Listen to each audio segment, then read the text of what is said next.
जय राधा माधव। पूज्यपाद गुरुदेव भगवान के पावन श्री चरणों में साष्टांग दंडवत प्रणाम।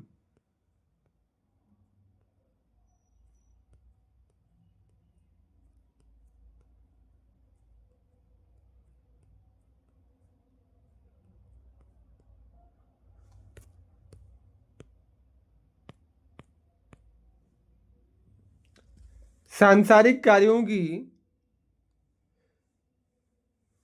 सांसारिक कार्यों की अधिकता मनुष्य को घर के, संसार के, आजीविका के, यहाँ तक कि परोपकार तक के कार्य उसी हद तक करने चाहिए जिसमें विश्राम करने तथा दूसरी आवश्यक बातें सोचने के लिए पर्याप्त समय मिल जाए। जो मनुष्य सुबह से लेकर रात्रि को सोने तक काम में ही लगे रहते हैं, उनको जब विश्राम करने की ही फुर्सत नहीं मिलती, तब घंटे 2 घंटे स्वाध्याय करने या मन लगाकर भगवत चिंतन करने को तो अवकाश मिलना संभव ही कैसे हो सकता है। उनका सारा दिन हाय हाय करते बीतता है। मुश्किल से नहाने खाने को समय मिलता है। वे उन्हीं कामों की चिंता करते करते सो जाते हैं जिसे स्वप्न में भी उन्हें वैसी ही सृष्टि में विचरण करना पड़ता है। असल में तो सांसारिक पदार्थों की अधिक संग्रह करने की इच्छा ही दूषित है। दान के तथा परोपकार के लिए भी धन संग्रह करने वालों की मानसिक दयनीय दुर्दशा के दृश्य प्रत्यक्ष आंखों से देखे जाते हैं। फिर भोग के लिए धन संचय करने वालों के दुख भोगने में तो आश्चर्य ही क्या है। परंतु धन संचय किया भी जाए तो इतना काम तो कभी नहीं बढ़ाना चाहिए कि जिसकी संभाल और देखभाल करने में ही मानव जीवन का अमूल्य समय रोज 2 घड़ी स्वस्थ चित्त से भजन किए बिना ही बीत जाए।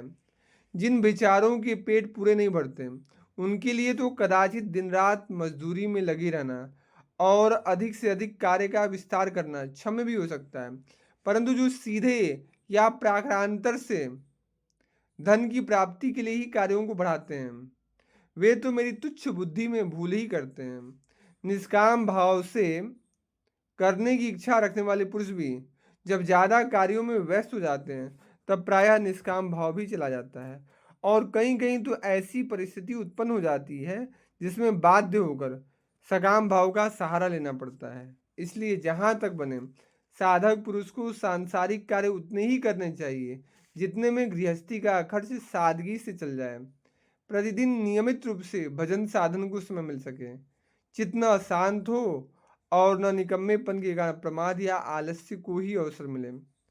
कर्तव्य पालन की तत्परता बनी रहे और मनुष्य जीवन के मुख्य ध्येय भगवत प्राप्ति, श्री कृष्ण प्राप्ति का कभी भूल कर भी विस्मरण न हो। विघ्न और भी बहुत से हैं, पर प्रधान प्रधान विघ्नों में ये 8 बड़े प्रबल विघ्न हैं। साधक को चाहिए कि वह दयामय सच्चिदानंद घन भगवान की कृपा पर विश्वास करके और उसी का आश्रय ग्रहण करके इन विघ्नों का नाश कर दे। प्रभु कृपा के बल से असंभव भी संभव हो जाता है। मनुष्य प्रभु कृपा पर जितना ही विश्वास करता है, उतना ही वह प्रभु की सुखमय गोद की ओर आगे बढ़ता है।